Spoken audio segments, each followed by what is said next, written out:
This week in PlayStation, we're talking about my review of Bluey the video game. If PlayStation Portal's more successful than PlayStation VR 2 already, and why The Last of Us Part 2 Remastered is a great idea. We'll have all this and more because this is PS I Love You XOXO.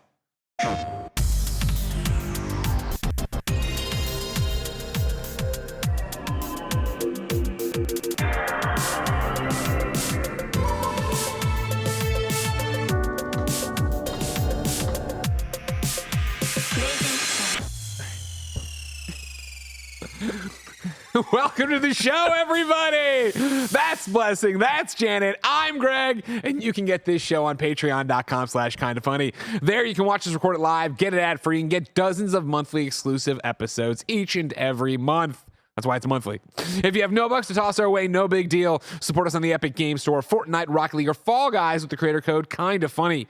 You can get PS I Love You XOXO for free with ads and without the exclusive content over on youtube.com/KindaFunnyGames and podcast services around the globe. Thank you to our Patreon producers, Jackson Hampton, Delaney Twining. Today we're brought to you by DraftKings Sportsbook, but let's start with a PSN message from you. We'll go right there to the live chat. Cooper, lol, that smile. Royal Martin, the giggles, lol. It's because Barrett counts me in and I go, what does Bless do? Lean back, start messing with his belly. I'm like, are you taking your pants off right now? I was taking my jacket off because I had too many layers. You had so long to decide about this jacket, Bless. Yeah, well, the thing is, it's really cold in the office area. In this area, it's slightly warmer, but still cold enough to where I was like, okay, I'm going to keep on the layers. But as we were starting, I was like, oh, actually, no, it's not. I think it's a good temperature if I wanted to take off the layers. I didn't want to keep on the layers because, as you see, the kind of funny sweatshirt is blue, and then I have over That's a classic sweatshirt. You've had that a long time. Yeah, and that's the thing is like, you know, I like it a lot, but I like it. I wear it for comfort. I don't wear it for style. Sure. And when I'm on camera, I'm trying to be more Tim Geddes. I'm trying to adopt fashion over function. Sure. And so, yeah, like it clashes with my tie-dye shirt that I have going on. So I didn't want to wear it all at once, but I was gonna give up and be like, you know what, fuck it, it's too cold. But now I'm like, you know what, I'm gonna do it. I'm gonna take it off. And that was the last second decision. But how did it affect your pants so badly? I don't know. I gotta get new jeans. Like, I'm just tired of these jeans. Okay. I gotta adjust them a lot. Sure, Yeah. That'll happen. Janet, how is your clothing situation and temperature? Are you okay? I'm doing okay. I'm not gonna lie to y'all. I feel like I've said this on the show before. Like, I feel like on air at one point, but frankly, a lot of times I do just sweat through my entire outfit. Oh, and sure. then just deal with it afterwards. Yeah, I feel good now, but who's to say? You know, things can change. I run cold, and then I end up overcompensating. And then the thing is, like, that people don't realize at home is, like, when you have, like, the lights on you, and they're, like, you just start heating up. And it's funny because, like, I remember doing, especially when I did everything at my desk proper, if I had a stream with somebody else, like my brother, I'm like, hey, we can turn the lights off. Like, I like it for, like, the look of it, but I'd rather you just be comfortable because you're not used to doing this. He's like, I'm burning up. And I'm like, I do this every day. And I just sit here. And I fry a little bit, but That's how you sweat it out. You know what I mean? Yeah, that's how you know you're doing something that matters. I don't know. Also, I mean, I talked about it at the top of the show. Obviously, you know, patreon.com/KindaFunny. You can watch the show live. We've already involved them with, of course, them making fun of my giggles. I'm also seeing a lot of comments about my drink situation. Okay, Yeah. You got a lot of liquid over there. I have three things. This coffee is almost the coffee from a McCafe is almost gone. So when it's gone, I'm gonna take the coffee I have in the thermos from home and put it in there. All right. This is a little planning that's a lot ahead of coffee. here. I love coffee. I mean, How do you think you get up to this level, Bless? My liquid situation at my desk is also crazy. What are you drinking? It looks like you're drinking either ginger ale or some like liquid IV mix. No, it's a yerba mate. Uh-huh. I was convinced by Roger McCorney to split a yerba mate with him. But it was also the thing where I didn't want to get it at first because I'm also drinking a naked juice that's back at my desk, and then also a coffee that's at my desk. And after Andy Cortez, You got a lot of fluids too. a lot of fluids. And after Andy Cortez telling his story recently of getting a kidney stone, I feel like it's too much of not water. Oh, no. Yeah, but you're doing juice. Yeah. But Yerba mate, I don't even know. I mean, Andy was drinking just Mountain Dew. yeah. But You I know? feel like it's just the fact that Okay. you're not drinking enough water. Like, I think any Well, yeah, sugary sure. drink is probably going to contribute to like a possible kidney stone down But the road. is a yerba mate a sugary drink? Thank you. A little it's, bit. it's sweet. I'm not There's a gonna. lot I of would never sugar in touch a here. juvie. All right. Disgusting. What's wrong with Disgusting little Juvie? gremlins. Is Juvie? Is that just Andy Cortez working through those things? I think so. 'Cause we Gary get- drinks them too. Okay, we get them delivered by the packs. Like we have a lot of Juvie that we get delivered here, and I think Andy Cortez by himself is just blazing through them. It's very impressive. but then he gets kidney stones, and then it makes me worry because kidney stones were one of my biggest fears. Yeah. Really? Yeah, it's like you're peeing out a rock. Yeah, I know, but for biggest fears, it's like, it's not an unreasonable biggest fear, but if you told me to guess your biggest fears, I would not have put kidney stones in there. But I feel like, because I think they're also But I mean, like, biggest fear that's kind of realistic. That's the thing. It's like Greg and ticks and like the Lyme disease, because it could actually happen. Yeah. Like that's a feasible thing. For me, a kidney stone is such a feasible thing. Whereas like what's the dark going to do to me? Like you want me to be afraid of heights? Clowns? I am afraid of clowns. But like, really? Yeah. Because those are also a feasible thing. Like clowns are real. Like you can't be around them, or like they unsettle you. They unsettle me. Okay. I can be around clowns. I'm never gonna ask to be around a clown. Sure. I'm never gonna be like, yo, let's go to the circus today. Are you down to? But are you down? So even that, like, if I was like, let's go to the circus, something cool's happening. Wow, because of the clown. Probably because of the clowns. Wow. But you're surrounded by 10 clowns every day. How do you get there? Hey, that's true. But it's also I appreciate you tossing Joey in there. Usually she gets left out. It's usually like, honestly, it's more so the clown makeup than anything. Yeah. It's just the look of them. Mm-hmm. Something about it just unsettles me. Are you like one of those like It kids, like where you're, like It is like the worst horror film for you, or not really? Because for me, honestly, any clown is on the same level as the It clown. It doesn't matter that the It clown is scarier looking, or has more of a dangerous presentation to it. All clowns are on the same level. A happy clown, if anything, might be worse, because they're hiding like what they got going on. Like they're all plucky and smiley and like upbeat, and it's like, well, deep down, I know you're a fucking murderer. I'm Pagliacci, yeah. Sure. What now? We start with a PSN message from you, ladies and gentlemen. You can write in to be part of the show for free at kindafunny.com/PSILY. Marty wrote in and said, I wrote in a couple months back about whether PlayStation VR 2 or the PlayStation Portal would be more popular as a device. I think the consensus was the PlayStation Portal would be. Now they've had some hands-on time and the Portal is out. Do you think the PlayStation Portal will be more popular and successful as a device? Janet? Yeah, I think so. I mean, it's a little tough without actually thinking of the raw numbers and like what's feasible. But I think for the fact that it's a lower price point, which I get why it's a lower price point. I'm not saying that PSVR 2 is like it should be the cost of the Portal. Yeah. I think too, a lot of the conversation I've seen around Portal was you don't think you need this, but you kind of do. And PSVR 2, the conversation was more like you probably didn't think you needed it, and like maybe you were right. Like, and again, obviously there's caveats to that. Like a VR specific outlet or enthusiast site might have a little bit of a different perspective. But I think even in that space, it's not exactly as if PSVR 2 emerged and shook the VR world up in a big way. So it didn't really like hit in that more niche lane as hard as it could have. And then obviously with a casual audience, the buy-in is a lot higher, where like PSVR 2, the question for a casual person or someone that's not, into VR for the sake of VR, the question then becomes the software. And that's why so much of me and Blessing's review conversation was, what were those experiences like? And did we, how do we feel about that? Obviously, we did talk hardware as well and, the comfort and all of that. But at the end of the day, like the software is what's going to keep us coming back. And that's kind of why we haven't really super came back, right? Yeah. While the Porter, it's like, if you just like that handheld experience, that's kind of it. Obviously, there's connection issues depending on if your Wi-Fi is strong enough and things like that. But the buy-in is a lot simpler. Like, you've experienced something like this before, and it's the games that you know and love. So I don't know how much this is going to move the needle for PlayStation in a sense, but I feel like if you polled PS5 fans generally and could give them one or the other, I think people would be reaching for the Portal over VR2. But what do y'all think? Yeah, it's an interesting question. I stand by. I think that Portal will be more popular, more successful, but then I fall back into the normal thing of what are we counting as a success? Is it the number of Portals moved versus the number of PlayStation VR 2s moved? When will we get numbers on that, et cetera, et cetera? Right now, I would say that I'm like I said, still behind the Portal on this one, and I think that popular opinion sways that way as well. I had seen this question when I was going through the mailbag today to build the show, right, and get one, but earlier that morning, I had seen an exchange where someone tagged me, Phil Spencer, and somebody else, I forget who, saying, this is Justin on Twitter, just blindly, I'm looking for a PlayStation Portal. Any help would be appreciated. Some guy named Spike's cousin responds, since I'm between Chicago and Wisconsin most weekends, I'll keep a lookout, but it's been bare outside of resellers and their bullshit. Justin responded to Spike, I should have pre-ordered when I had the chance. I didn't expect them to be so popular, shrug emoji. Spike says agreed. I put up a poll over on my own Twitter. Again, this is very haphazard. It's only been up a little bit, right? But I said, have you been struggling to find a PlayStation Portal in the wild, like buying one that is out? 22% said yes. 7.4% said no. And then there's the I don't care, show me the results thing that's dominating, right? But 22 versus 7 is what we're talking about for that. And then the mentions there are kind of in the exact same boat, right? MJ says, not available anywhere in the UK currently. New stock expected on Wednesday, though, according to PlayStation Direct. Jake says, I wanted to hold off until reviews hit, so I didn't think I'd actually find one. But last week I thought, just for curiosity's sake, I'd check with my friend if he got any in his store, and he just laughed at me. Then there's one here for Jody says, had no problem pre-ordering one. I feel like I was even late to pre-ordering and still had no issues pre-ordering. Trying to find one for a friend now after launch and having zero luck. So it seems like there's a lot of goodwill for it. The people I've seen, and granted, it's our peers and our friends and people who all like video games the same way we like video games.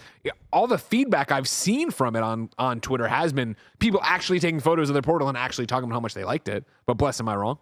I mean, the thing I'm more so curious about is what do we mean when we say more popular device? Because going back a few months, this is the tough thing about podcasting multiple times a day where we say so many things. Did we really say the Portal would be more popular than PSVR 2? Yeah. Because I would say popular in the sense that I think it would be more liked. Yeah, I think, and again, that goes back to my argument here of like, how many do they make right now for launch? Do they make way more VRs for that? I don't think that VR would sell more than Portal just for how niche of a product Portal is. Sure. I think VR a VR device would sell more because that is like its own platform, its own library that goes with these things, right? If you're buying VR2, you're buying that to play Horizon Call of the Mountain, or you're buying it to play Gran Turismo, or you're buying it to play any of these other games. So I think on a sales level, a VR2 device would sell more than a Portal device because Portal is so niche in terms of function. But yeah, like I think for me, the general consensus in terms of do people like this thing? It seems like a lot more people are actually being a bit more outspoken about how much they like the Portal versus how much they like the PSVR 2. Right. People were outspoken to us because we reviewed it, right? And like, but even then, what I would counter with, right, is the fact that, again, I'm talking about, my Twitter feed's alive with so many people sharing their Portal, enjoying their Portal experiences, yada, yada, yada.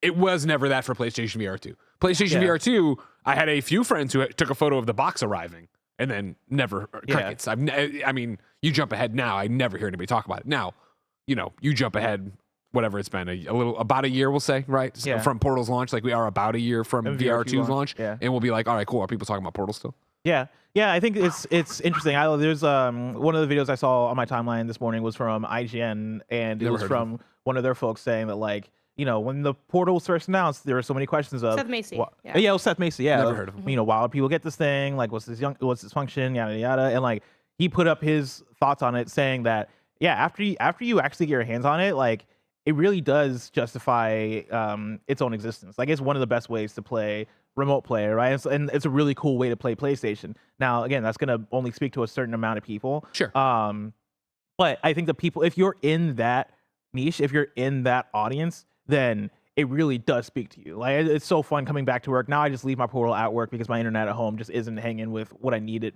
to do for the Portal. But when I come into work, it is exciting for me to find time of the day where I'm like, oh, I have a minute to play a game. Let me pick up my Portal, as opposed to actually like sitting at my desk playing my PlayStation. Let me take my Portal, lay it out on one of the couches we got out there, and just play more Sea of Stars. Yeah. And it's such a nice breath of fresh air in a way that for me, VR2, I didn't have as many of those. Like, to play Horizon Call of the Mountain felt like all right, I gotta play this for review, right? Or like, I checked out Gran Turismo because I thought that was a cool thing. Or like, Before Your Eyes was one moment where I was like, okay, this is really cool. But right now my PSVR 2 is collecting dust. Portal, I can see more of the long-term uses for it beyond this year. Yeah. And so I think it has that going for it as well. Yeah, well said. It'll be interesting. I think my remote play has gone up dramatically, and that's saying something for me. Somebody who touched it all the time, but it is that idea of like, in the past when it would be, all right, Jen was going to go to bed, I would go downstairs to the TV, right? I have found myself being like, oh, well, the Portal's good enough. It's, for what I'm playing. I'm not, if I was starting the next God of War or whatever, but some more Dead Island, Bluey the video game, like these are great experiences. Sea of Stars even are great experiences for me to dive in on Portal and lay down in bed next to her for an hour. I also wonder what their sales projections are for the Portal versus something like PSVR 2. Because for PSVR 2, more expensive device, you're making software for it. Like, I think what you want that to do so you can get your return on it is way more than what you'd want a Portal to do. Where I think PlayStation understands what the purpose of a Portal is. I think it is to get into people's hands for the hardcore audience that has the use case for something like this. I think it also is a way to promote remote play more and try to get people to use remote play more. Because for me, as somebody who plays PlayStation a lot, like remote play is something where, you know, I gotta bust out my phone and do this and connect it to a thing. But I'm somebody who likes to look at my phone while I play video games sometimes. And so I don't always want to use my phone for that, right? Like I don't always want to, you know, boot up my laptop so I can remote play my PlayStation when I don't know when I'm going to have good internet. I don't even know if if that's the thing I want to use it for. I think I think the Portal gives more people more of the awareness of, oh, this feature exists on the PlayStation. Like I can actually play this way and it work in a way that actually makes this use case worth it. You know, I think before for me with remote play, I would have to force myself into those situations where remote play was an actual solution to a thing. Yeah. You know, like I think back to playing Persona 5 when that first came out with remote play. And the reason why I wanted to do that remote play is because that's how I played Persona 4 Golden. And it just felt natural. It felt natural playing it that way. That was such a specific use case for that. And I feel like so many people just don't have the scenario where they're using remote play because why would they? Portal actually gives you more of those use cases. And so, yeah, like I think that's what it's here to do. And I think in that, looking through it through that lens, I can see a PlayStation being more happy with the results of what Portal is doing as opposed to the results of what they're doing with PSVR 2. I think too, like I don't know how big Portal's going to be in, the PlayStation ecosystem holistically when we look at it years later. Will it be like a big staple or will it be a cool thing that some people had? We don't really know yet. But I think the void that PlayStation Portal fills for PlayStation is to sort of add to what Bless said. It helps idiot-proof the concept of remote play a little bit, which is frankly, that's the appeal for me, where I'm like, yeah, I can do it on my phone, but like, wouldn't this be like maybe easier or like more, just something that makes it a little bit simpler to do. It does that. It promotes the fact that remote play exists, but then it also has the thing where, again, when you think ecosystems, which PlayStation's methodology is a lot less ecosystem centric than what Microsoft has going on, but they still are kind of leaning into aspects of that ecosystem with this device, where instead of saying remote play, oh, use your laptop from some other company or your phone with the backbone, they're like, why don't we come up with an in-house solution? So, hey, we have everything you need to do everything you can do here with our stuff, with our device. You're in it, you know it, you like it, and kind of add to that so that you're not going for like more third-party solutions for what is inherently like a first-party problem. I think it also helps kind of, I wouldn't say future-proof, but there's that aspect of remote play and streaming is a little bit on where gaming could go. I don't necessarily think we'll fully go there for many reasons, but I think there's a lot of desire for that to be a little bit more of a thing from, I guess everyone but Nintendo, because Nintendo's always like, we're gonna do something else, But like, it's heading that way a bit, or that's an option that people are like digging into. So it's like, okay, let's build it and then kind of see what we can do with this vertical. That way, if we ever do end up going more so this way, we're not like, oh my God, we have to start coming up with stuff and getting people on board. It'll already be part of the conversation. Again, whether or not it takes off, sort of similar to PlayStation's VR efforts, is almost neither here nor there, because they're sort of planting seeds to hopefully, bloom, and hopefully the risk is not going to negate the potential reward, right? Like, and that's kind of our conversations too, even around like the aspects of live service. You always want to stay ahead of how things might shift, or like, where do we have gaps and how can we fill them, while kind of playing that push and pull of, okay, let's do that though, without like investing so much into an idea that we're now like detracting from the things that we are good at. For sure. And it'll be interesting, just to see when they do release numbers, if they release numbers, when they talk about PlayStation VR 2 again, what they're talking about with Portal. Again, is this going to be something, I think, I remember infamously Andy House at the end of the year when they announced or their first run of PlayStation VR, where he was just like, this thing was way more successful than we thought it was going to be. So I was wrong. I wonder if we'll get something about that, or if this is on par with what they wanted. But good luck if you're trying to get a Portal out there. For now, let's move on to topic of the show. There it is. It popped for a second, went away. Then it came back. Blessing, Janet, The Last of Us Part 2 Remastered is real. And that's a great thing. That's a great thing, Blessing. But they're going to charge $70 for it. They're going to charge $10 for it if you already own the goddamn thing. Oh my god. Yeah, but what if I don't? You know, this is gonna be $70. If you missed it, for this ladies and 5-year-old gentlemen, of game. course, Friday, what we've all heard rumors of, which had leaked and started falling through the cracks and doing all these different things, Naughty Dog finally made it official and went out there and said, yes, The Last of Us Part 2 Remastered is real. They put up a trailer. Among the things announced in there, I love the little graphic they put out, right? Players that have purchased this title, The Last of Us Part 2, the PlayStation 4 box, then a little arrow, can upgrade to the PS5 Remaster for $10, digital only. PS5 features include graphical enhancements, lost levels, full DualSense wireless controller integration, new outfits, guitar free play, exclusive roguelike survival mode, The Last of Us Part 2 Remastered, no return. To get into more details, I'm reading from the Naughty Dog blog. The mode includes a host of playable characters to choose from, some playable for the first time in the Last of Us franchise, which you may have spotted in our trailer, who each come with their own traits to suit different playstyles. Players will chart their own course on each run, choosing between various stealth and combat encounters that will pit you against a range of enemies, with unique twists that can add new, unexpected factors to any given encounter. Each run will offer a new chance to decide what rewards you get after each encounter, how you spec out your character, and more. Unlock more characters, skins, and more as you progress to use in the mode, customize your own runs, and compete on the daily leaderboards as part of the daily run. We're excited to share more about No Return as we get closer to launch. On top of that, reading through more bullet points, a new set of lost levels in Part 2 Remastered allows players a unique chance to check out some playable sequences previously cut from the game.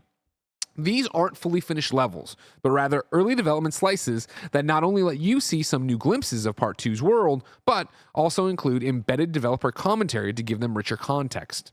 Explore these spaces and hear directly from the team about their about their intention of aspects of each level. This is a unique inclusion for our studio, and we're excited to allow players a glimpse into the creative process. We've also included newly recorded director's commentary across the campaign's cutscenes from director Neil Druckmann, narrative lead Hallie Gross, and actors Troy Baker, Ashley Johnson, and Laura Bailey. They assembled to offer insight into the story and its characters that means so much both to our team and our fans, and we're delighted to give fans even more understanding of the team's approach to this story. We've ensured Part 2's award-winning suite of accessibility options returns for this PlayStation 5 experience, alongside new additions like the inclusion of descriptive audio and speech to vibrations, which uses the DualSense controller to indicate character speech and cadence. The unlockable speedrun mode, including Last of Us Part 1, will also be coming to Last of Us Part 2 Remastered, allowing players to post their best times. Blessing. Greg. This broke while we were doing Coco. KindaFunny was gathered in the room there discussing 2024, what we want to do. I put up a dumb reaction video, right? Because we were all going to watch it. The trailer was finally posted. We put it up. I recorded it. I posted it to Twitter. It's us being a bunch of clowns watching it. It's just us having fun, cheering or doing whatever, right? And like laughing at certain things and whatever. I was shocked by some of the tweet responses to this one. Nonstop Talent tweeted back at me and said, "Come on, you all applauding a remaster of a game that came out 3 years ago? You guys are the problem. Why Sony ain't trying to invent anything new." Reed Storm 3 says, "Weird to celebrate a company charging $10 on a minor update when so many companies do updates like this for free. We should expect more from Sony, accept more is what he says, from Sony, not to be appreciative when they tossed up a $10 bone." And then SSJR Newman says, "Very cringe to be excited for another remaster of a game that came out 3 years ago. This literally could have just been a free update. Stop the shilling." Blessing, are we shilling right now for The Last of Us Part 2 Remastered? I mean, define shilling. Like, I think we're excited for a game that. Damning response. And I was. I think we're like excited for a game that we were excited for before. That's what I'm writing down in my notes. I've been seeing more. I've been seeing more and more of this type of response for big remasters like this, and it confuses me because I feel like this is nothing new. Like this kind of remaster is nothing new. Like I go back to the beginning of the PS4 generation where every single PS3 game felt like it was getting remastered, right? Yeah. Like whether it was Red Faction Guerrilla Remastered or like, Last of Us 1 getting a remaster the next year after Last of Us came out on PS3. Like GTA 5 got a remaster, right, on PS4. That's been a thing that's been going on for forever, and I'm curious on like what the examples we're talking about are in terms of like companies doing this for free, because I feel like when we usually get those, they come in the form of something like smart delivery for on the Xbox side, which is a really cool feature, Sure. right, where it is hey, we're making a PS5 version, or we're making an Xbox Series X version of this game, but if you already own the game, you get it for free, right? You get the free update. But I always feel like that's more of just a port situation as opposed to like a quote unquote remastered situation. Now, so much of the terminology is weird and gray and morphs together, and like some of these words are starting to mean less and less as we go, because there is a port, there's a remaster, there's a remake, there's all these, there's a director's cut, right? There's all these different ways in which you can package all these things, and all of them mean something different, but also some of them mean the same thing in depending on what context we're talking about them with. I don't know. I think for me, the idea of getting a Last of Us 2 that is taking advantage of the quote unquote power of the PS5, right? And I know when I say that, that sounds chilling, because it is, why we're using these terms when these are PlayStation 5 buzz terms, right? But I mean, we all felt this way before we had the PlayStation 5. Yeah. Then we all played Astrobot and we're like, holy shit, wait a second, the DualSense controller actually matters. Yeah, and I think my thing is like, how much do certain things matter to certain people? It's all going to change. Of course. I like the idea of like, oh yeah, sure, like let me play Last of Us 2 with like the adapter trigger stuff and the HD and the haptic, all that stuff, right? But then also PS5 powered performance modes and fidelity modes, like that's something that speaks to me. That's something that I like. For me, the main thing that I'm excited for is the roguelite mode, right? Yeah. Like that sounds like a really cool new feature. That sounds like and I'm somebody who, I love me some roguelites. And so, yeah, like from somebody who really liked a game like Returnal, really liked a game like Hades, right? I really like these. Hey, I'm going in and I'm seeing how long I can last and getting upgrades to these different characters. I'm somebody who like Last of Us multiplayer a lot. Yeah, like this sounds like a mode that is being tailored for me. So for sure, like that's something that excites me. So yeah, like I don't think it's wrong to be excited about this thing. I think there's deeper conversations in terms of like, like is this a story that I want to play again? Like, how is this game going to hit for people in 2024? I think there's conversations there. Sure. But I think overall, in terms of the way they're packaging it, I think they're packaging it in a completely fine way. The thing that stands out for me is just almost a fundamental lack of understanding of the business of video games. And I, of course, am not in the business of video games, just about critiquing them and talking about them. But how can we sit here and be like, okay, this is an insult, when they're actually trying and they're actually doing stuff? There are plenty of remasters that are just the game again. Yeah. We'll charge you full price. We'll put it out that way, right? We just came off the Metal Gear Solid Collection Volume 1. That was like here it is. Here it is. We're just doing this again. We didn't do any bells and whistles. We didn't celebrate this game at all. We didn't do anything interesting, right? You want to jump into this and talk about the commentary mode. Okay, cool. Like, there's an audience for that. The Last of Us Part 2 spoiler cast I did with Neil, Ashley, and Troy on KindaFunny, right? I looked at it today and I didn't know this. It's coming up on 1 million views. It's over 900,000 right now, which is astronomical for a KindaFunny video, right? There is an audience that's hungry for this, that wants to engage with it while they play with it. So like doing that alone, awesome. Me as a big Naughty Dog nerd, Lost Levels, yeah, sure. They could put out a video, I guess, of walking me through this and talking about it. I'd much rather be on the sticks, see what it's all about. Why is this happening? And then, yeah, the no return thing. I don't even want to get to, I think, again, the lack of fundamental understanding of the industry, right, and video game business comes in, and I want to bring in the whiff of factions. That has not happened, and that did not happen the way they wanted to. But not just yet. With the factions looming, like the fact that we didn't get that, they could have easily just put this out and charged $5 to $10 just for the roguelike, I think. And people would have been either like, that's great, that's bad, but it would have been like, if they were like, hey, we're doing this to tide you over, here's this thing, they could have done that and given you none of this other stuff, let alone Last of Us Part 2 Remastered. So then to double back to it, right, like, you're talking about multiple business aspects for why this is happening. Number one is the fact that they want it to be easy for any HBO fan to walk into Walmart, to see the system, to see the two games in the same blue box as the PS5 logo, buy them, go home, play them, have it, make it sense to them. Not go through this, well, it's backwards compatible on PS4, so if you did this, you could do that. But nobody wants that for the fans they're trying to get. They're trying to get in the Hogwarts Legacy fans who went and bought their machines for one game. They want people who are like, holy shit, this was a game on HBO, this is great. Aside from that, there is the fact that factions didn't happen. Factions did not happen the way it was supposed to. In a world where every effing week, if not a day, on KindaFunny Games Daily, we run through another set of layoffs. Like, why would you not want someone producing content? Why would you not want there to be at least some green in the ledger for Naughty Dog. And I know you can be, oh, well, woe is me. No, Naughty Dog laid people off, right? PlayStation's been laying off their swing team we've been talking about on the shows, right? But Media Molecule, you can go into the Concrete Genie to Pixel Opus being closed, right? Like, PlayStation is trying to make money. That is not a bad thing. This is a product that is wanted by a whole bunch of different people, and they put in a bunch of work, it seems. Yeah. I could be wrong. We could get it, and it could be, oh, actually, this all sucks. I But also don't know what you lose out by this being released. I think people think that because they're making a remaster means that, oh, they're working on nothing else. Like, they've been working on this for the last three and a half years, and we're not going to get whatever the next Naughty Dog game is. That's not how this works, right? Non-stop talent. You guys are the problem why Sony ain't trying to invent anything new. No, they are trying, and they didn't hit the mark. Yeah. Which means that they had to lay off the QA team. Like, what? No. They're trying. That's the point. I'd like them to try, and I'd like them to double back to give worthwhile content when it makes sense and make some money. And like I understood the conversation when it was Last of Us Part 1, right? Oh, you guys are remaking this game that came out late PS3, already got a remaster on PS4. Like, you're remaking it from the ground up. You're re-releasing this thing for the third time. Like, this is weird. And I get that conversation. I ended up playing that game and I ended up loving it, right? Like, that's my favorite version of The Last of Us 1 because it is the most spruced up version. I think there's a lot of ways to justify that. And I think, that came together in a way that I personally enjoyed, right? Because I'm getting a PS5 version of that thing. I think for this, I don't know what you're losing, right? I don't know why you wouldn't want a PS5 native version of The Last of Us. And I'll even look toward Bloodborne as the example. Sure.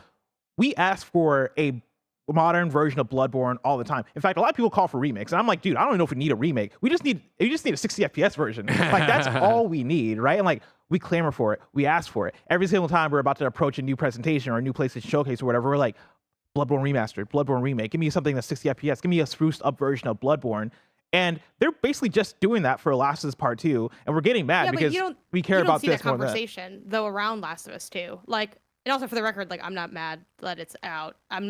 I'm just kind of like, oh, okay. Like, I heard this news and I was like, oh, okay, yeah, this makes sense because this is like how PlayStation is. And I think if you're mad at that fact, like, that's just going to be how you feel about it. But yeah, like you guys have pointed out, they are like the kings of this. I mean, even in our last episode talking about the PS4, a lot of the things that I played were like these collections that were, and I do miss the era of like, I'd love to see, again, I'm going to sound old as hell, but like, the PS5 version of like Last of Us 1 and Last of Us 2 in one case and like whatever, like, I think that'd be cool, but like that's not really a thing as much because physical media is putting that out in the era of like half these consoles don't have disk drives, you know what I mean? Yeah. So like stuff changes, but it also stays the same. Like, this is PlayStation's ethos, and if it's an ethos that annoys you, I think there's like a little validity to feeling like, oh, okay, like this is, like I wrote down in my notes, PlayStation has heard the memes and they do not care. Like, they don't care. Like, and I don't know, I can see how like that,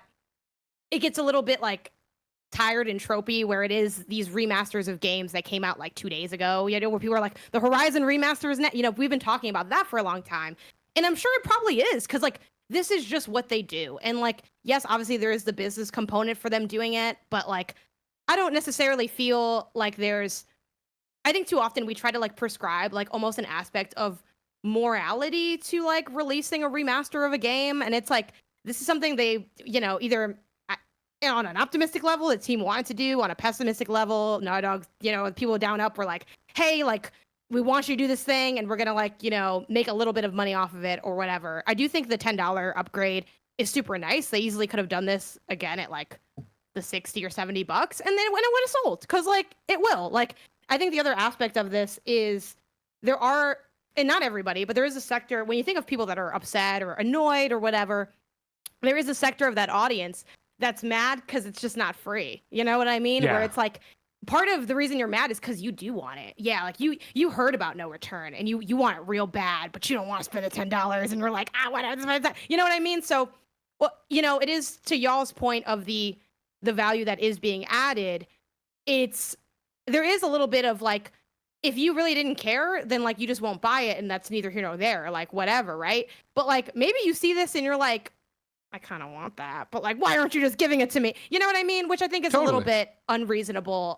Or I think it's at least, if that's how you feel, that's at least worth reflecting on and kind of admitting, like, and I don't know. I think people struggle to admit those aspects of things. But yeah, for me, this is just part of the the memes of the remakes and the remasters. They always put out this shit. They do it all the time.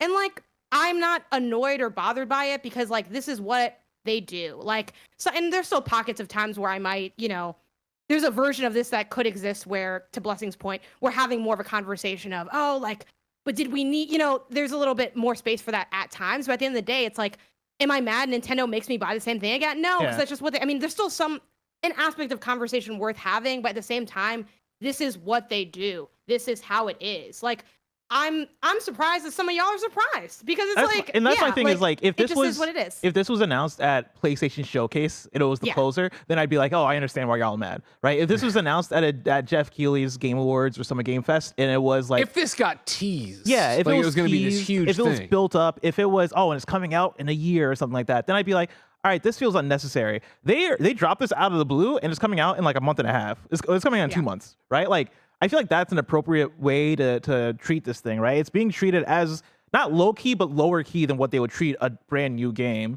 So I think that's one there. And also like for my point about like the Bloodborne comparison, right? My comparison there is just that they're both PS4 games and people want remasters of one and for some reason get mad at when the other gets a remaster. Like I'm somebody who I want a remaster of Bloodborne, right? Like I want some kind of update to Bloodborne being 60 FPS. But my thing is like, if you want one, then why are you getting mad at the other? Like, what about the Last of Us version of doing it is making you mad? I do think they end up being unrelated, though. Yeah, but I guess I get what you mean. No, where it's Naughty like, Dog this doesn't should take spend away their time making the Bloodborne remake. Yeah. The But, like, resources also, I that went think- to this would have gone to that.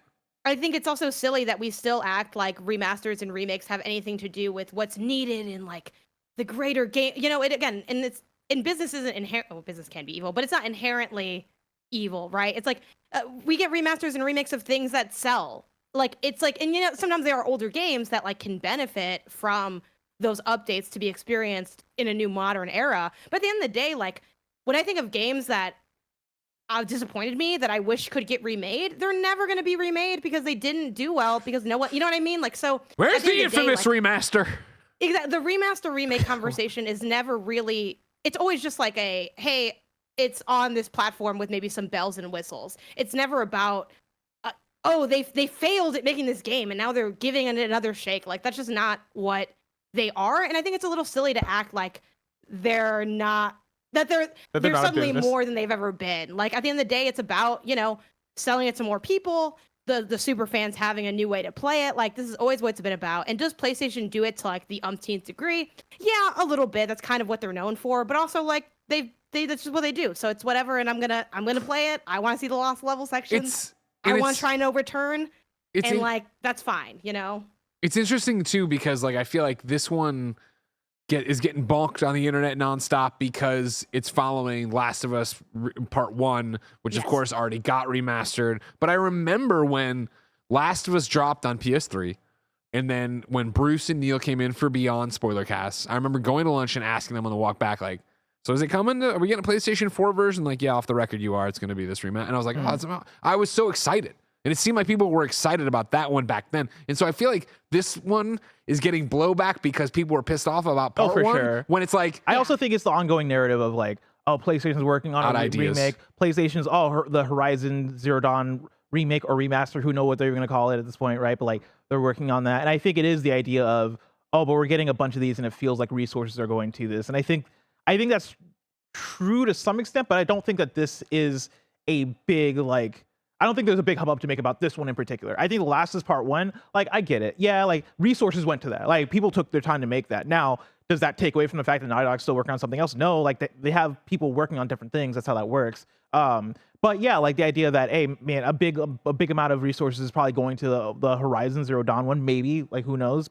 I can get where that frustration comes from, but I don't think that means that in every single case of something getting re-released or remastered that we need to bang the drum and get mad because in that case we're just going to be doing this forever. Because like, again, to Janet's point, right, like this is a thing PlayStation's done before. Nintendo's been doing it all the time, right? Like Xbox is blessed because they have smart delivery and that helps out on a lot of that like aspect and like the automatic boosting and FPS boost and all that stuff. You know, that helps it not feel like we're retreading the same thing. But yeah, like I think for this, the fact that they're retreading or the fact that they're repackaging it with new content helps out a bit, right? And I think that's what I want. You know, I like some of my favorite games getting new content because that gives me more of a reason to revisit it. A question I have for you guys is that, are you guys going to replay it? Like, and also, is this the right time for it? Because, one of the things going back to Last of Us Part 2 when it first came out in 2020 was, oh man, this year is rough. We got COVID, like everybody's depressed. And this game is coming out in the same July where there was George Floyd stuff happening and like everything was dreary and like all this stuff, right? And that was a game that was hard for me to play through by the time it came out, because it was, dude, I'm already depressed. And now I'm playing this game that's all about murder and the cycle of violence and all this shit. Like we're about to enter 2024. A lot has changed, but also a lot has changed for the worse in the sense that like, there's been, Neil Druckmann isn't shy necessarily about the influence that like the Israel-Palestine war has on his writing, right? And like, there's been shit thrown his way, right? In conversations around how like, he grew up taking a lot of like stories in, a lot of his experience in as somebody who is pro-Israel. I don't know if I feel like that's fair to say on like Neil Druckmann. I mean, he's an Israeli, yeah. Yeah, and so like, he's taken a lot of that influence in his writing as well for The Last of Us Part 2 and the story, and that's something that he's also not shy about as well. And I think the timing is pretty wild that January 2024, only a couple months after so much is drummed up around the Israel-Palestine war, right? This game is coming out, and like in a way that this game was hard to play already in 2020. I don't really want to play through the story in 20 at the beginning of 2024, and I'm also to put my own stance on it of when I played it back in the day, right? Like even when I finished Last of Us Part 2 in 2020, that story never hit like fully in a way that like I fell in love with. Like there are aspects of that story that to this day I'm like, I don't know if I feel what this game is trying to say about the cycle of violence and about like, humans, I guess, need to be violent. Like, but I guess like our inherent flow into, oh, like I'm gonna go for revenge. I feel like that game has like a dark outlook on human existence and our desire for revenge and our desire for violence and all that stuff. But I don't know how you guys feel about that. Yeah, I mean, I think you said the quiet part out loud, which I'm glad you did, because like that when I was thinking of that too, like coming into this episode. There's a fantastic article over on Vice, originally through like Waypoint Vice, which is, Waypoint no longer exists under Vice, but it's called The Not So Hidden Israeli Politics of The Last of Us Part 2 by Emmanuel Myberg. Apologies if I butchered the last name, but that I really encouraged people to read because it was something that I was not as aware of playing through Last of Us Part 2. And this kind of collects just different quotes from Neil and just sort of contextualizes like the history, his direct quotes, what he thinks about things, what inspires him. And yeah, it's tough, I mean, it's kind of that classic, like the art versus like artist inspo / intent, where it is about, the tagline on this article is The Last of Us Part 2 presents what at first seems like an even-handed point of view, but perpetuates the very cycles of violence it's supposedly so troubled by. So yeah, I mean, I think it's tough playing through something like that, thinking of the realities of our world and the way violence has unfolded for so many people in a way that's highly real. Yeah, like it's so. Am I into playing Last of Us Part 2 now? I'm not gonna lie, it does hit different. And it's tough because like I love that game, and I think there's Bless, like especially you and I, we did that spoiler cast after it came out, and there's so much to unpack and so much, intrigue and conversation. The game has a lot to say. Yes, and I still really enjoyed the game, but I'd be lying if that wasn't on my mind. I didn't feel kind of some type of way about it, uncomfortable. And some people might argue, oh well, like isn't that the point? But yeah, it's something that I'm not really looking to hype up in a sense, because I do think it's so tough for me to say, oh well, I'm gonna be like all in on Last of Us Part 2 and not talk about the realities of what's going on in our world, politically. So yeah, it is an awkward time to release Last of Us Part 2 in those senses for sure. And then from like a content perspective, I don't know. I've always wanted to replay Last of Us Part 2. I've always wanted to get like the platinum and check things out. And I do want to see the lost levels. And again, like I really have to emphasize that I'm such a stan of this game itself. Like I have like the art book, and I just, like there's so much there. But also, again, realities and inspo aside, like it just inherently is also a very dark game. It's a really heavy game. And it's a game that I think a lot of us came out the other side talking about how masterful the game is, but also how much like, wow, loved it, never want to do that again. And I feel like that weighs even heavier today. So will I replay it? I want to say yes. Will I do it super soon? Am I going to run to replay it? I'm probably going to say no, but it's here. This upgrade's there when I'm ready for it. And, again, there's I'm glad that you brought it up, but there's like so much to unpack with that conversation around it. But Greg, I'm curious how that strikes for you. It's a big thing. It's a big question. It's a big topic, right? I think, I remember reading, because this is an older article, right? Yeah, I think it came out when Last of Us 2 first came out. And so it's definitely one I remember reading at the 2020, time and thinking it had interesting points or whatever, but I think at that point I was already done with the game, right? So I do want to reread it, and then I think I do want to go into the game with it. It's hard to say right now as you look to January, which is always like, oh, it's, not that far, but it is kind of far. Like I'm looking at GameInformer.com/2024, right, of what's around it. You got Alone in the Dark on January 16th, Prince of Persia: Lost Crown on the 18th, and then the Last of Us Remastered on the 19th, right? And so it's like, my thoughts are diverse, and so like if you just want to talk about the video game as it is, right? Yeah, I plan on playing it when it drops. Probably when it got announced, I was like, oh man, it actually was an interesting. Maybe during December, finish the replay of Last of Us Part 1 that I had started, but then stopped, right? Again, now that I have Portal 2, where it doesn't have to be like, dominate the screen, I could do something, maybe try to platinum that or whatever, and then get ready for Part 2 and go back and try to platinum that. Because that was a platinum I enjoyed getting on the PlayStation 4 time run. I guess I played on PS5, but you follow me. Then to get into the politics part of it, like, the interesting thing about it, and art is that, and I know that obviously as this article is talking about and pulling up Neil and his reference points for what he did or whatever, right, is that when you enter into this, for me, it was always much more Trump's America that echoed in Last of Us Part 2, right? Because obviously an artist can make art and then you're going to apply your own lens and go through it, right? So as you go in and like there's the walled city and there's the two sides of it and who's this, that, and the other, blah, blah. That's what spoke more to me, even in the border wall, sure, for United States, Mexico, but then even like, I was breezing through the Vice people are talking about it, right? It brings up one of the notes talking about religious fanatics, right? For me, and where I'm always, where I shouldn't say that, where, what my day-to-day is and what I worry more is the religious fanatics in America. And the fact is we continue to see right versus left, Republicans versus Democrats pull back to different sides of it, right? And what that means. And I think more of a Handmaid's Tale thing. That's what I played through The Last of Us Part 2, understanding more of, right? And being more, that was my lens to enjoy the art. I appreciate being able to read through this, go back and experience it that way and look at it that way. But the fucked up thing to talk about, right, is like, oh man, it's really crazy to release this now and blah, blah, blah. It's also the fact that like, whether you're Israeli or you're Palestinian, this has been the reality for decades. Everything has been colored through this lens. Any fiction you're going to play that is going to be about this is going to be about that, right? And so that's where it's like right now for mainstream, for us, we're at a touch point, right? We're at this like, lightning rod where it's on everybody's mind. And hopefully you've been doing research and reading about it and listening to podcasts and finding the voices out there to influence what's going on and what you think about the situation. So it'll be interesting then to play that with that, more of that backing to me. I think even when there was the last Flashpoint, where there was so much stuff where we were talking about Free Palestine and we were doing these things and Tamor was leading this thing. And I'm talking about the first time, not right now. 2022 maybe. Is that when it was? I can't remember.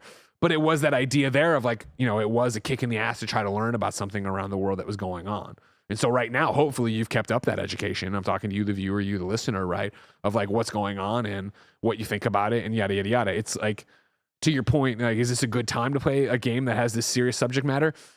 I would venture, your own mind palace is your own mind palace, and whatever you need to do is what you need to do. But I would think a game that is presenting ideas about love, about hate, about, the journey you're going to go on and find both these characters on and what they do. Because again, like, without having read the Vice article and knowing it off top, it felt like we came to a point where it was like, this is stupid, we shouldn't do this.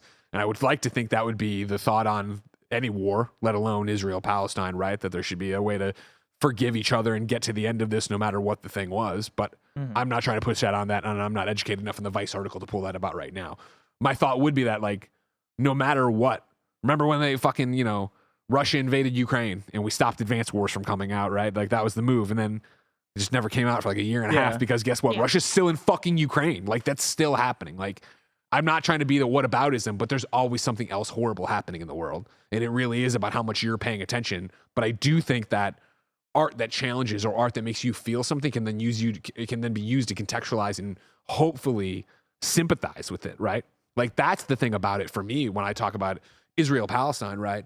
Of going through and listening to these podcasts from NPR, following up with correspondents or contacts who are in Palestine, who are going through this, who are having their families murdered or moved out of these places, right? And it is like, this is the best solution.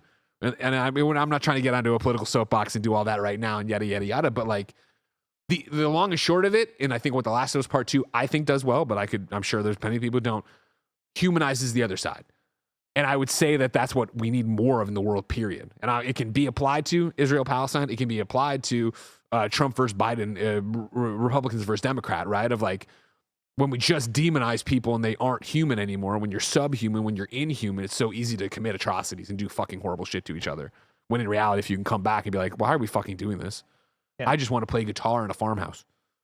Yeah, and I think that's the thing about video games, right? Where we often talk about video games as being this thing that you can have fun with, right? And for the longest time, we talked about, video games are art, right? Like that's a conversation that's old, a little bit tired, but also I think still ongoing in terms of the amount of things video games can be. And that's one of the things about Last of Us Part 2, right? Even though I think it's a weird time for it to release, I'm still glad it exists and it's committing to telling a story in the way that it wants to tell a story. Because I look back at games that I played like a Nier Automata, and I appreciate how much Nier Automata has to say about philosophy, right? I appreciate how much a Gone Home has to say about its subject matter, right? Or like I appreciate what God of War has to say about family and relationship and like raising a son and all this stuff. For sure. And Last of Us has a lot to say about violence and all this stuff, right? But also I think it has a lot to say about the politics and a lot to say about war and what that looks like for both sides and all that. And I think each person is going to take it in their different ways, right? And I totally understand the perspective of like, well, it ends up in this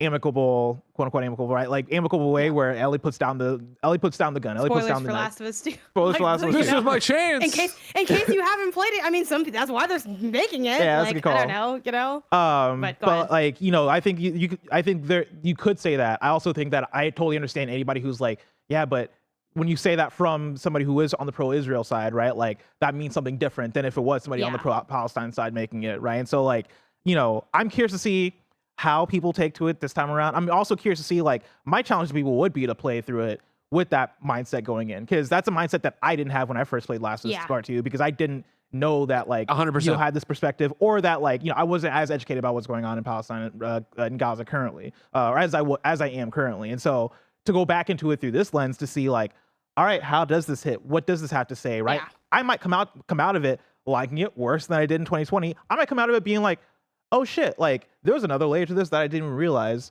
But I think that is part of the beauty of video games being art. But then also I think it's part of the not consequence and ramifications feel like bad words, right? But I guess it's a result of, hey, like if we're gonna make it art, it's got to be art, right? And so like that has to come back into how we receive it, right? People are gonna either hate it because of what it has to say, right? Or people are gonna love it because of what it has to say.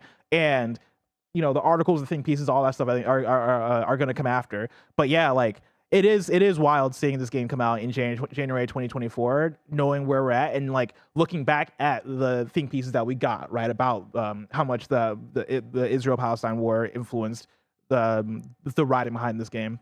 Yeah, it was, and when I say funny, I mean more like, it's interesting to think of it in that way. Where Greg, you mentioned kind of things are always kind of going down, and I'm like, it's never a good time to release Last of Us 2, which some people also, when it came out, they're like, I mean, there's a lot of darkness in the game. There's a lot of debate on whether or not, what does this add to the franchise and the story that it's trying to tell. Yeah, and I do think, I don't know, it's so tough. Go read that Vice article. It's really fucking good, and it is really like illuminating. And I think it does, to Blessing's point, like having that lens, like centrism always sounds good because it's like, it does have that humanization aspect to it, which is important, but it does, like as you're, quoting from the article, it mentions this common centrist position on violent conflict while better than absolute dehumanization, is not coincidentally a worldview that allows conflicts to drag on forever. And I think that's, again, this article just hits. Like, it hits every time. I've been, it's been getting shared a bunch. Check it out if you haven't already. But yeah, I mean, to also what y'all mentioned, there's nothing, and obviously people are gonna, hear us talk about it, and they're gonna be upset about this, that, and the other, and that's how is that different from any other week, right? Despite levels of seriousness and severity. I'm excited for the comments that are gonna be like, why don't you just talk about the game? Even though we're talking about the game. And that's the thing, like, this is the, and I get that, this is the game, people come to games for different things, and like, if you want to come and play Last of Us 2 and just like hang out and the fucking shooting's really good, then yeah, like, I mean, I have that layer to me too, like, and to bless your point, like, I think, the whole idea of games as art and what they say, like, that cuts in many different ways. Like, it's not always as layered as this scenario is, but like, there's always something involved because people make games and people have their opinions, and they, like, they don't create things in a vacuum. But Bless, go ahead. You were gonna can I say video games are so fucking weird because we're having this conversation about Last of Us Part 2 and what its story is saying, and like, how layered it is and the context in which it's releasing. And the first thing I thought about when I saw this announcement was, ah, shit, a roguelike mode? Like, damn, let's go. Like, and also in a game that's a commentary about violence too. Like, I'm like looking at this mode where I'm gonna shoot through hordes of people and see how much I can level up and how far I can get. Like, it's so wild. Like, I'm glad they're making that mode because it seems really fun and I'm gonna play the hell out of it. But I'm also like, isn't that kind of tone deaf to what the game is about? I mean, totally. There's like so much space for both in these things where it's like, and that's what a lot of people had that conversation too when Last of Us 2 came out, of the like, I don't know, it's telling me violence is bad, but then it makes the violence like really fun. Like, that's the best part of the game is the violence, So there is that, like, in a sense, like, are the mechanics at odds with the narrative that it's even telling? Like, there's many layers to examine a game like this. And I think, again, people are going to say what they want to say because they have something to say, right? Like, a lot of times people that comment on our work don't really fully engage with the work that they're even commenting on, but that just is what it is. That's what being on the internet is, right? But I want to emphasize that obviously we talk about these games and they have like all these layers and aspects to them, and we can examine them from multiple lenses, and we're, multifaceted in that way. Like, me and Bless talk about all the time, right? Problematic fate, Detroit Become Human. Like, I think there's also a difference between artist intention and then like what they make once they put it out there. That cuts both ways. Like, and that's such a good example for so many different things and get so many different things out of it, despite what the artist intended when they sat down to make the thing. But yeah, go ahead, Bless. Yeah, I'll say Detroit is such a good example because that's a game where I so roll my eyes at how it's going about like conveying its message, and like the corniness of when the androids start singing, and I'm like, really, like all the references to Martin Luther King and civil rights, and I'm like, this is the weirdest, corniest way to do this. Like, it did not land in that aspect. This game is not doing a great job, but I love that game because the choices are really fun. Like, the choices are really fun. Too, like, that is a game that is so much like, I mean, it might not be saying something well, it might not be saying something good, but it's trying to say something, right? It feels like when you play it, like it's saying something. Yeah. And yet David Cage is like, I wasn't saying anything. And it's like, how is that, like, and again, that's just another part of analysis. And I get if there's a sector of the audience that's like, hey, I just like when the gun feel good, and I'm not discounting that as part of a way to engage with games too. That's like such an aspect of it. But yeah, there is certainly a space to have this conversation, and it's a conversation that I think is worth having because it's relevant to the game. It's also why games are so cool. It just is part of it. Like, it's also why games are so dope. Let me, 100%. Yeah. And that's why I'm glad, like, if you remember my review for Last of Us Part 2, and when I finished it, I was very much like, this is, and I didn't have the words for it because I'm an idiot, of course, but I was like, this is more than a game, but it's like a book, but it's like in the way that it is art, that you're going to find something different in it. Yeah. I like these. I want to read the final 4 paragraphs from the Vice article, if you don't mind, just because I think it sets it up really interestingly of like the conversation we're having and Neil's intention / Neil making the thing / blah, blah, blah, blah. But is intense hate really a universal feeling? It's certainly not one that I share. I too have seen the video of 2000 mob killing of the 2000 year mob killing of the Israeli soldiers, and it's horrific. Yet my immediate response wasn't, and this is a quote from Druckmann, "Oh man, if I could just push a button and kill all these people that committed this horrible act, I would make them feel the same pain that they inflicted on these people," as Druckmann said. This is not a universal feeling as much as it's a learned way of seeing the world. There are many other ways to react to that video. Compassion for the victims, compassion for the killers, questioning why these soldiers had to drive into the West Bank in the first place, questioning what would drive a mob to this kind of violence. Revenge and hate is just one option. The Last of Us Part 2 is an incredible journey that provides not only one of the most mesmerizing spectacles that we've seen from a big budget video game, but one that manages to ask difficult questions along the way. It's clearly coming from an emotionally authentic and self-examining place. The trouble with it, and the reason that Ellie's journey ultimate feels nonsensical, is that it begins from a place that accepts, quote, intense hate that is universal as a fact of life, rather than examining where and why this behavior is learned. Critically, by not asking these questions and by masking its point of view as being even-handed, it perpetuates the very cycles of violence it's supposedly so troubled by. What I appreciate about that, and I think is a good summation to end on, right, is the revenge and hate is just one option, right? And then it's us all going through. It's clearly, to the David Cage, I'm not trying to make a point. It's clearly coming from an emotionally authentic and self-examining place, right? Like, again, this is an artist making something. And granted, we keep saying Neil. There's Haley, there's the entire team of Naughty Dog, yada. But obviously, he's the man pushing forward on all this stuff, right? I think it's even if you wanted, I think, to encapsulate this argument and push it back, I would go to Last of Us Part 1, where I've said since the launch of that game, Joel is the bad guy. And we have all these fascinating arguments, you and me, kind of funny listeners and podcast people like, you're crazy. When you have a kid, you'll feel different. Blah, blah, blah, blah. That is that entire argument that's raged on for near a decade now is also the encapsulation here, right? It's one option. It's one feeling. We all play something and feel something different, and anybody can be in any game person's shoes, any character, any point of view, and either feel like that was the right thing, or I would have done this, or I would have done that, and da-da-da-da-da. And so I think to wind it down, it will be interesting to play through Last of Us Part 2 and think more about what's currently happening in Gaza, right? And see if like that, where do we feel and where do you feel and da-da-da. But it is that same thing of like, there's choices in The Last of Us Part 2 that I was like, no, don't do that. And then there are other ones where I was like, oh, of course, yes, do that. Like, it's the same thing from Last of Us Part 1. That is what these games are going for. That's the feeling they're trying to get out of you. Cool. Can we also end on some dumb things? Just want to throw out some stupid stuff. So for Last of Us? Yes. Yeah, Ryan in the chat says, can I give a sponsor break first? Can we do that? Yeah. Or do you want to do it? Is that where you want to do the dumb stuff? Let's just do it now because it's like really quick. Okay, go for it. We have Ryan in the chat who says, I would pay $70 if they included Daddy Pedro likeness into game. And then I also want to point out, much like Bless's, I'm dumb for being like, oh my God, roguelike mode. I'm excited to wear that astronaut costume. Dude, that astronaut costume looks dope. Can't wait. Just like I can't wait for you to go to patreon.com/kindafunny, ladies and gentlemen.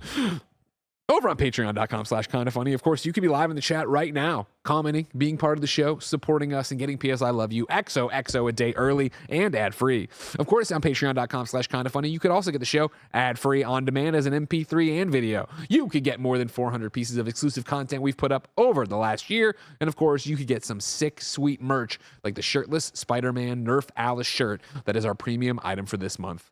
But guess what, Jack? You're not on patreon.com/kindafunny. So here's a word from our sponsors. This episode is brought to you by DraftKings Sportsbook. There's so much to be thankful for: family, friends, food, and NFL football all week long. DraftKings Sportsbook is keeping your Thanksgiving week full of action. New customers can bet just $5 on the NFL action to score $150 instantly in bonus bets. Looking ahead to Thanksgiving, you know the Lions are always playing next week, and they have Green Bay coming to town, and the Lions are currently 7.5-point favorites. So download the DraftKings Sportsbook app now and use code KindaFunny. New customers can bet $5 on the NFL Thanksgiving action to score $150 instantly in bonus bets, only on DraftKings Sportsbook, an official sports betting partner of the NFL, with code KindaFunny. The crown is yours. Gambling problem? Call 1-800-GAMBLER. In New York, call 877-8-HOPE-NY or text HOPE-NY, which is 467-369. In West Virginia, you can visit www.1800gambler.net. Please play responsibly. In Connecticut, help is available for problem gambling. You can call 888-789-7777 or visit ccpg.org. On behalf of Boot Hill Casino and Resort, KS must be 21 or older in most eligible states, but age varies by jurisdiction. You can see DraftKings.com/sportsbook for details and state-specific responsible gambling resources. Eligibility and deposit restrictions apply. Bonus bets expire 168 hours after issuance. Terms at sportsbook.draftkings.com/football terms. Blessing. Greg. What's happening this week in picks on PlayStation? Yeah, so it's time for PlayStation Picks. The drop is real quick this week. We only got Jurassic Park Classic Games Collection coming to PS5 and PS4. Is the Sega Genesis Jurassic Park on this? I have no idea. I've not looked into this. Honestly, I could not tell you what any of the Jurassic Park games are. Actually, no, there was one Wow. builder, right? There was one like a tycoon type Jurassic Park game.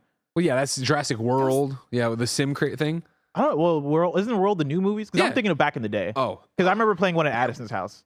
of course. Yeah. God bless Addison. Addison had all the games. How do we get Addison on this show? Dude, That's it my does have question. Jurassic Park Genesis on this. Are you gonna get Oh it? wait, yeah. It has Jurassic Park 7 classic 8-bit, titles. Jurassic Park Portable, Jurassic Park 16-bit, Jurassic Park Genesis. So is that the Sega Interesting. Genesis game or is that the? Oh no, there he is. Yeah. I might have to fucking play this thing. Oh snap! Can you build things? No, What? you're just Alan Grant running around riding a raft, running from a T-Rex. Hell yeah, love that for you. Thank you. It means a lot for me. I also love that you're playing Bluey. I am. I wanted to give my review of Bluey the video game, ladies and gentlemen. If you aren't a parent, you might not know about Bluey. Bluey is an incredibly... Janet, you're nodding your head. Do you know about Bluey or do you not know about Bluey? I know about Bluey. Okay. Bluey, of course, is on Disney+. It's an incredible show. I'm not a parent, by the way. Like, not that I know of. But your toddler walks in the back and gets them. Yeah. And Janet, you're like, oh, you don't remember? You don't remember Sue? Sue's been around forever. That's what she named her son. A boy named Sue. See? You didn't see that coming. Johnny Cash song. Great stuff. Do you know Bluey's a girl? Yeah, I'm well aware of who Bluey is. Yeah, Bluey's a girl. I didn't learn that until last I didn't week. know Bluey was a girl either. Me I and just Tim know, learned I that hear together. Bluey's good. That's what I hear. It's the same Bluey exact is reaction. phenomenal. So again, And it's like only a couple minutes an episode. it's or 8 minutes an something, episode. I would tell you if it's one of those. This is one of those shows that is brilliantly designed. That it is a show for parents, but kids can watch it and enjoy it, kind of thing. You know what I mean? Like they are dealing. You're watching this thing, and it's always an existential crisis. Oftentimes you're as a parent teared up, if not crying, by the end because they're talking about a parent's love for their child. They're talking about, losing a child in general. Like there's all like the shit hits. Like they're going for it. It's about love. It's about loss. It's about life. It's about a million things. But it's also just a really entertaining show from Australia. It's humongous, just gigantic. It's been one of those big ones that has just taken off and done a million things. And so it is finally a video game. I played through it and platinum did over the weekend. Kind of Funny operates, of course, on a 5-point scale, ladies and gentlemen. 1 being terrible, 5 being amazing. Stick with me on this one. Bluey is a 2 out of 5 game. It is a bad video game. Okay. However, I think it's a fun toy. So obviously it is a fool's errand to review a children's game. Everyone knows that. You've seen it a million times. Like when was the last 10 out of 10, 9 out of 10 children's game you had to go play? You know what I mean? Like we need a child to review the game. But Well, then it's like yeah. then you get luckily, child labor, with the and there's power a of the whole thing. PlayStation Portal, Ben did play quite a few minutes of running the Oh. kid around. He now What was, understands. He understands what a Ben's left first- joystick does. What can you give me a quick sense of Ben's gaming sensibilities? Like what was his first game? Like what can he? Yeah, He where is cannot coming play into anything. this He's only at? 2, right? So that's Okay. impossible for him. He's watched Mario Wonder. His first thing he ever watched would have been Zelda.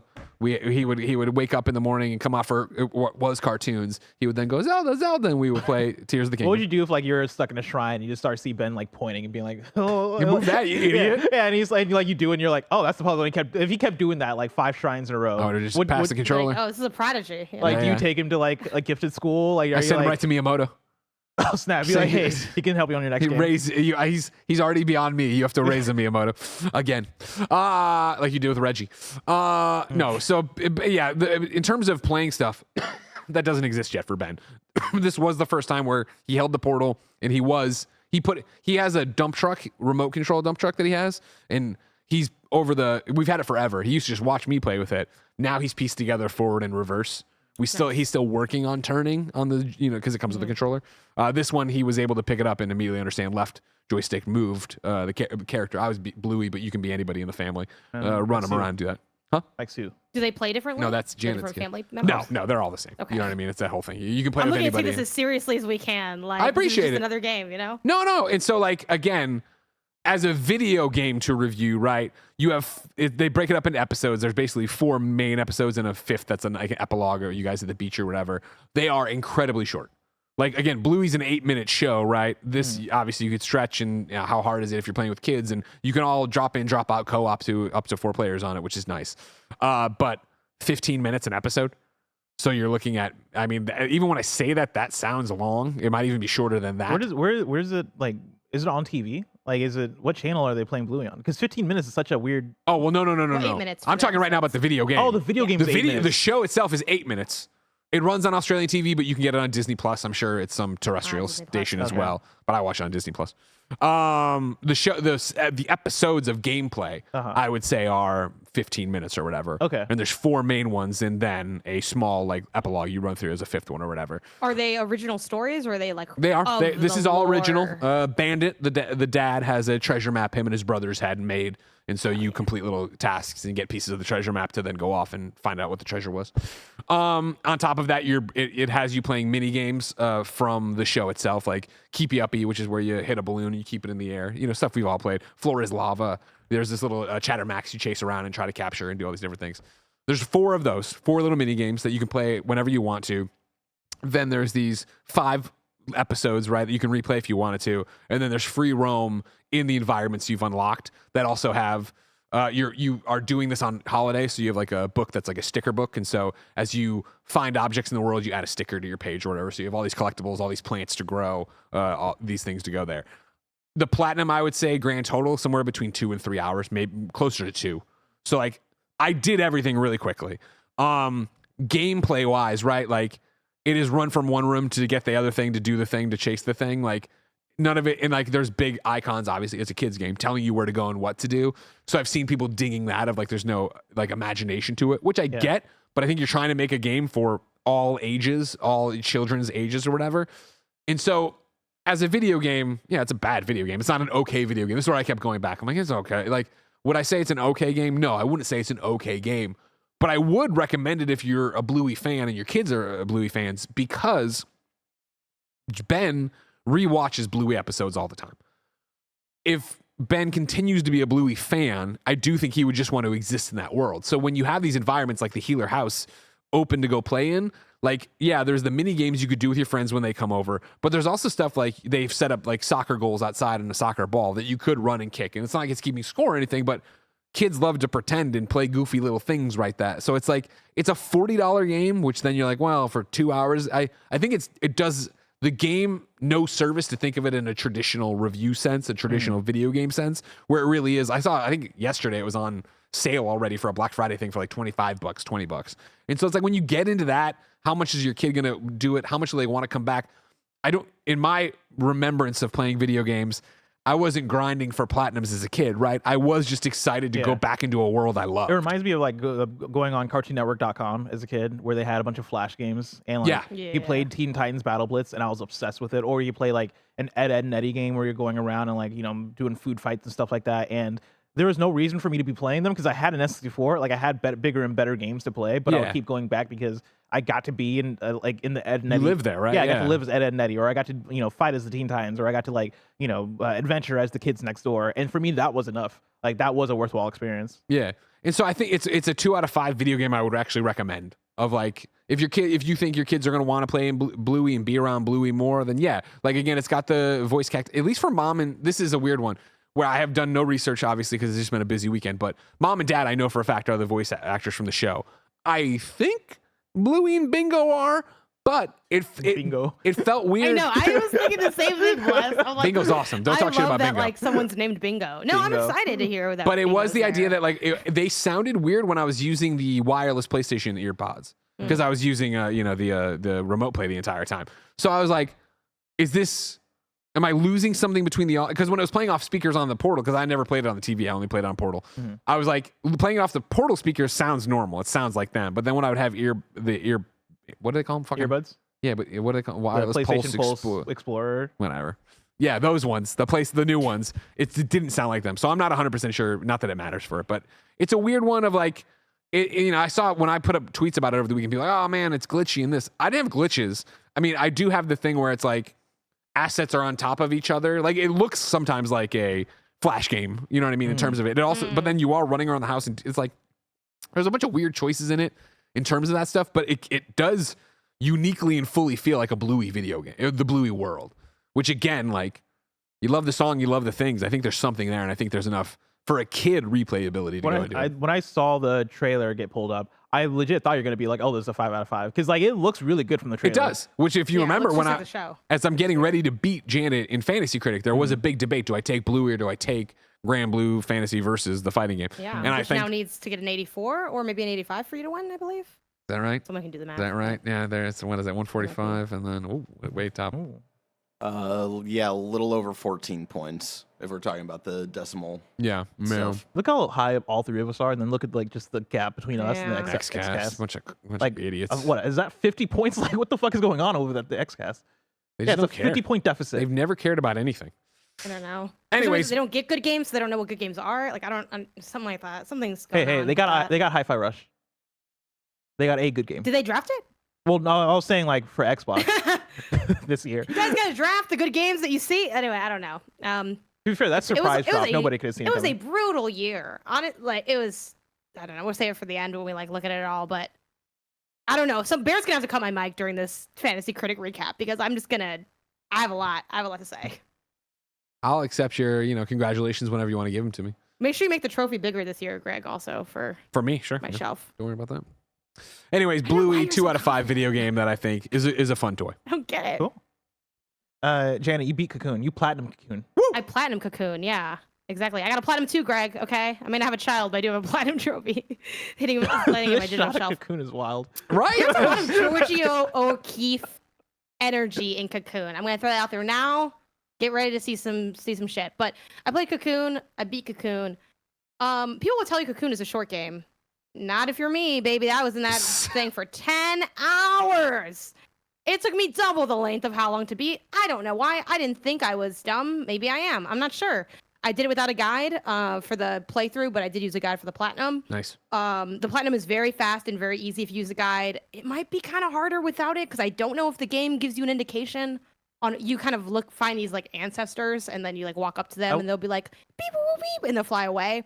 I will say, as somebody who was so- playing all the way through without a guide, I got halfway through the game Yeah. before I found one of those ancestors, and I was like, oh, what are these guys? And I checked the trophies and saw that there was like a million of them that you had to Yes. find for the platinum, and I was like, huh, well, these are well hidden because I'm not finding these guys anywhere.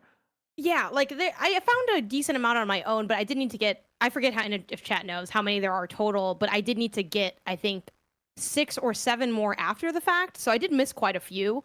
And I'm not gonna lie. At one point, I was like, look, and not like in a bad way, but I'm like, I don't want to go off the beaten path because I'm being challenged on the regular path. So I think I just need to get through the actual path and not look for these.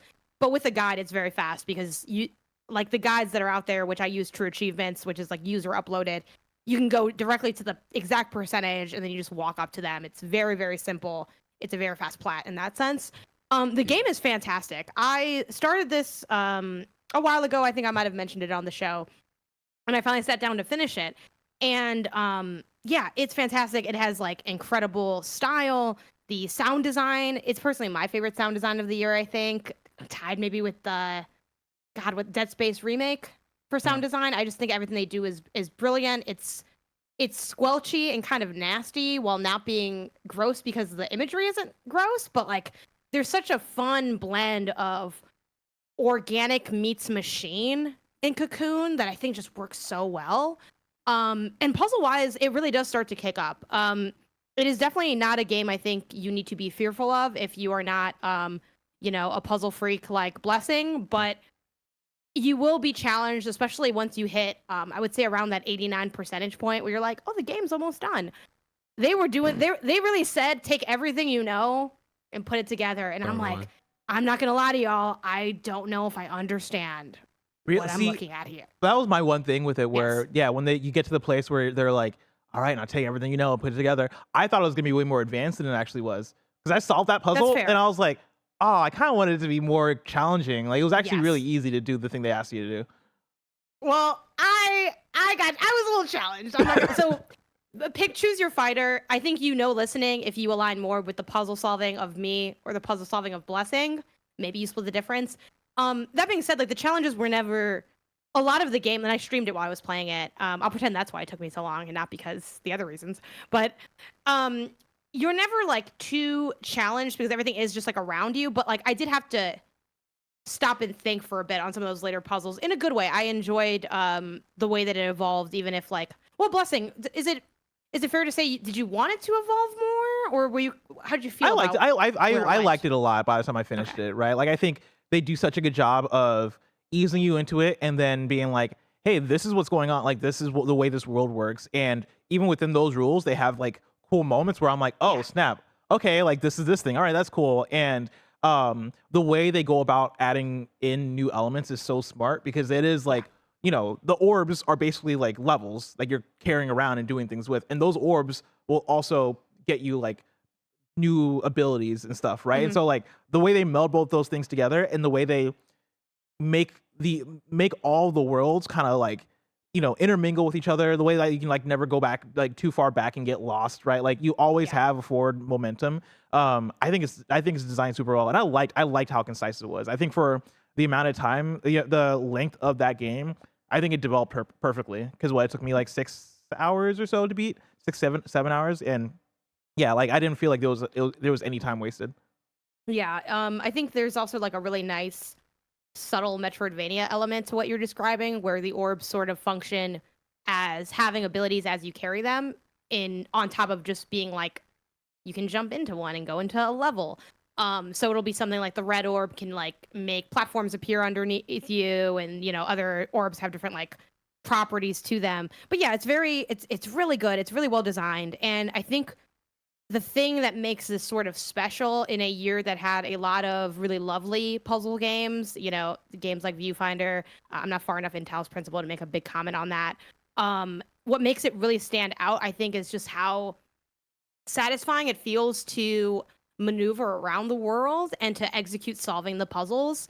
Often when you find a solution, it's not like, you know, it makes sense with what you've been doing. So you're like, okay, yeah, I'm guessing it works this way. But then to actually do it feels really good to do, which I feel like a lot of times the fun of a puzzle game is figuring out the solution. And in Cocoon, you have that too, but you also have fun in executing the solution, which I think is a little bit rarer. And to me, that's the special sauce of Cocoon. It makes you feel like a genius, which I think the best puzzle games make you feel like a genius, because it is, oh, I got to go in here and then come out here and then like go into the other orb and then take that thing and then put it here and then I can open that thing. You feel like you're cheating the game every time you find a solution, and it's the most satisfying feeling. Also, at the risk of like lightly nodding towards certain solutions, so if you're very solution sensitive, skip ahead like 30 seconds or something. I'm solution sensitive. Yeah, I mean, some people really they're like, I get it. But bless, when you like fucking dunk the orbs like basketballs, oh, that shit's so good. That's like the best thing in gaming this year. It's not, but it feels like it is. When you know what I mean? The orbs like basketballs? Yeah, like there's puzzle because you've beat it, right? Yeah. There's like there's not a lot of puzzles, but there's a few puzzles where you're like launch into the air and you like drop the orb down like it's a little basketball. Yes. That feels so fucking good. Yeah, I feel that. Like I love that stuff. But yeah, it's a really lovely game that only gets lovelier as you play through it. Please go beat this game. It's probably short. It was a little longer for me, but I loved it. Yeah, God, what a good year. But this is a fantastic one that like you got to see it through. Like I didn't finish Viewfinder, I didn't finish Humanity. And now I'm wondering, maybe those have those highs too, and I just haven't hit there yet. But yeah, a really, really freaking good game. So I really enjoyed my time with that one. Excellent. Ladies and gentlemen, this has been another episode of PS I Love You, XOXO. Of course, we recorded early this week because it's Thanksgiving here in the States. If you're in the States, happy Thanksgiving. If you're not, there was a whole thing with pilgrims a long time. It doesn't matter. We'll be back, of course, next week on our usual day. You can catch us record live on patreon.com/kindafunny next Thursday, and then publish it youtube.com/kindafunnygames. Podcast services around the globe next Friday. Remember, Patreon's the best way to get all of our content. You can get it ad-free. You can watch it live as we record it. You, of course, can get more than 400 bonus episodes of content and, of course, cool premium items. Until next time, it's been our pleasure to serve you.